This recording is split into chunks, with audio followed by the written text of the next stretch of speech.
Hi everybody out there in cyberspace, I'm Sharif for ProductionHackers.net. So today I'm going to be talking about a pretty small little subject, short video, just going over this concept I have called finding your challenge point. And you might find some other references talking about something similar. I'd love to hear it, but let's get into it.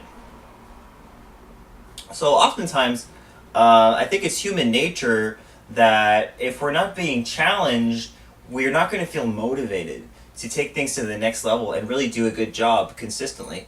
So one way to motivate yourself is to constantly challenge yourself.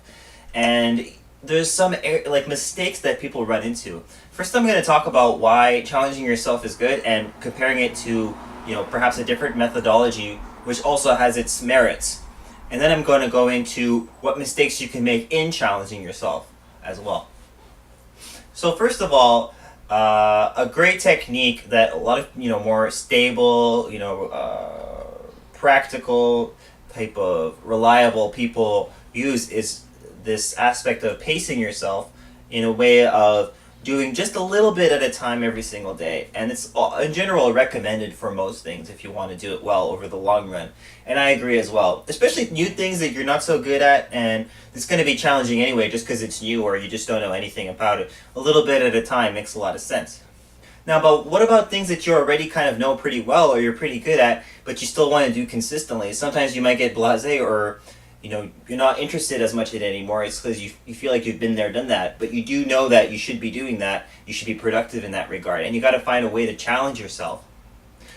So what happens is when you try to just do too little or you make your goals almost too realistic or too easy to accomplish, what happens is you're not challenging yourself, and then it brings your energy down, and you might become actually demotivated and discouraged to do it over a long run because it's just not inspirational anymore to just do the same old thing or do something that is easy for you to do. You're not getting as much fulfillment out of it because you need that challenge, like I said. So that was the first thing I wanted to say. Like I said, it's a quick video. And so you don't want to make your milestones too small against however much you know the subject. Like I said, you don't know it, small is good. If you know it better and you have the opportunity to do more, don't just make it small because it's going to be easy to do, because that might actually demotivate you over time, is what I found. Okay, and then the other aspect was, okay, so now you realize you got to challenge yourself. Now here's another issue people go through, and it's normal that just like in some kind of training, you always want to kind of go through the breaking point. You always want to take it to the next level, do something more difficult than you've ever done before, accomplish more or better than you've ever accomplished before. And that's an excellent thing. But you got to be really careful at, what you're going for, what goal you're setting, what's your milestone. Because the other extreme, the other problem you might have is you set a milestone or goal that's too large. And even if you're really experienced and know it, and maybe you could do that, potentially one day, but you have to realize, let's say you want to do this every single day, setting yourself up such a high standard and expectations all the time, if you haven't slowly, gradually built yourself up to that level, you might be able to do it one day, and it's similar to another video I put in, but doing that every day is a whole other story. So you don't want to make your challenge so large that you just can't hit it, and because what happens is if you don't hit it, then you're saying to yourself, subconsciously, you're telling yourself it's okay not to hit your goal. And then what happens? Then you kind of start slowly doing less and less and being less productive. Also not good, demotivating and discouraging over time.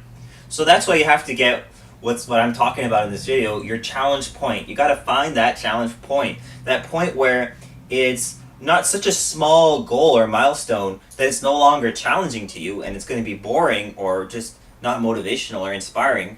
Yet not such a high challenge point that it's unlikely that you're going to be able to sustain that or reach that goal or hit that goal, which would also discourage you. So you got to find weigh against what you know and your experience and what you're willing to do to find that exact point, whether it be small or large, that is not so challenging that you can't sustain it, yet not so easy to accomplish or realistic that it's not going to be motivational or encouraging or inspiring to yourself or others. And that's so important.